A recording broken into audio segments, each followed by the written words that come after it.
Pernah kepikiran nggak apa hubungan tersembunyi antara sistem keuangan kita, negara Israel modern, dan ramalan akhir zaman soal Dajjal? Nah, dalam pembahasan kali ini, kita akan coba bedah kaitan yang sangat menarik antara ketiga hal ini, tentunya berdasarkan materi sumber yang kita telah. Jadi gini, menurut sumber yang kita bahas, di zaman modern kita ini ada dua kejadian besar yang, aneh banget, dan belum pernah terjadi sebelumnya dalam sejarah. Apa saja itu, dan kenapa keduanya ini penting banget? Yang pertama, negara Israel bisa berdiri lagi setelah 2000 tahun. Ini kan bukan cuma soal geopolitik ya, tapi juga punya makna religius yang dalam banget. Nah, yang kedua, ini soal duit kita semua. Sistem keuangan global kita sekarang itu dasarnya uang yang, ya, diciptakan dari nol, nggak ada wujud fisiknya. Nah, pertanyaannya, apa hubungannya kedua hal ini? Kok bisa nyambung? Menurut salah satu tafsir nubuat dalam Islam, jawabannya, iya, keduanya terhubung. Disinilah kita akan menyelami lebih dalam apa yang disebut kaitannya, hubungan yang berakar kuat pada eskatologi atau ramalan akhir zaman. Oke, biar lebih jelas, kita mulai dari dasarnya dulu. Kita harus paham konflik inti yang digambarkan sumber kita ini, yaitu soal apa sih sebenarnya hakikat uang itu? Jadi, sumber ini membagi uang jadi dua jenis. Ada yang namanya uang sungguhan, contohnya ya emas dan perak, yang nilainya memang ada di barang itu sendiri. Terus ada yang disebut uang palsu. Ini nih uang kertas atau uang digital yang kita pakai sehari-hari, yang nilainya itu diciptakan begitu saja, dari ketiadaan. Perbedaan ini penting banget buat ngerti konsep riba dalam Islam. Coba lihat, di satu sisi ada bisnis yang halal. Di sini ada resiko, bisa untung bisa rugi. Dan yang penting, uang itu berputar di masyarakat. Nah, di sisi lain ada pinjaman berbunga atau riba. Di sini, yang minjamin duit itu dijamin untung. Gak ada resiko sama sekali. Akibatnya, kekayaan jadi numpuk di satu pihak aja. Jadi riba itu bukan sekedar bunga ya. Menurut sumber ini, riba itu segala jenis keuntungan yang nggak adil, yang didapat dari eksploitasi atau tipu daya. Konsep ini dianggap sangat berbahaya.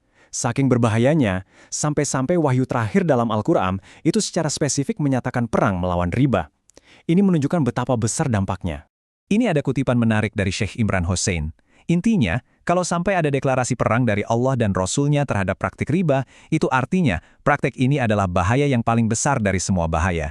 Jadi poin utamanya jelas ya, dalam kerangka pemikiran ini, sistem ekonomi yang basisnya bunga itu dianggap sebagai ancaman paling besar. Oke, dari konsep riba tadi, sekarang kita coba lihat gimana ceritanya sistem ini bisa jadi sistem keuangan global yang kita kenal sekarang. Gimana sih mekanismenya? Sumber ini ngejelasin ada 3 langkah penting dalam beberapa dekade yang mengubah total cara dunia memandang uang.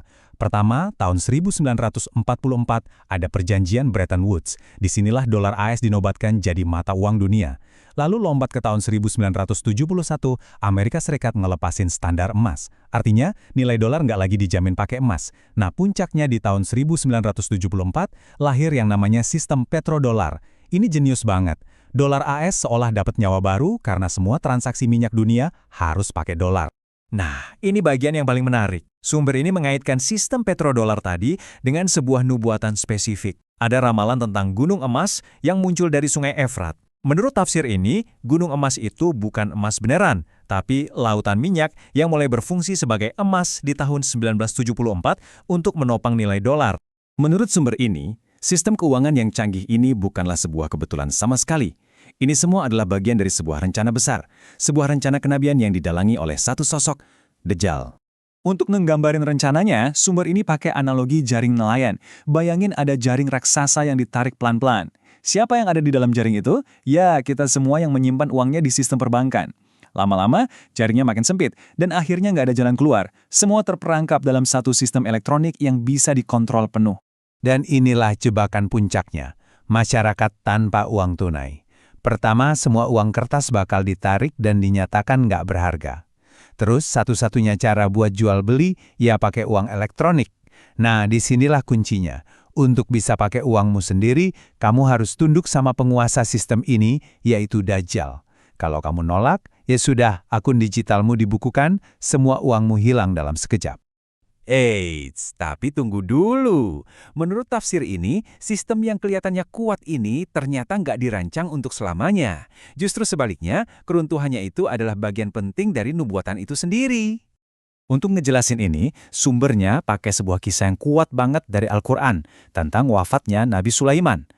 Coba bayangin, ada sesosok mayat duduk di atas tahta, megang tongkat. Dari luar, kelihatannya masih hidup, jadi para pelayannya terus bekerja seperti biasa.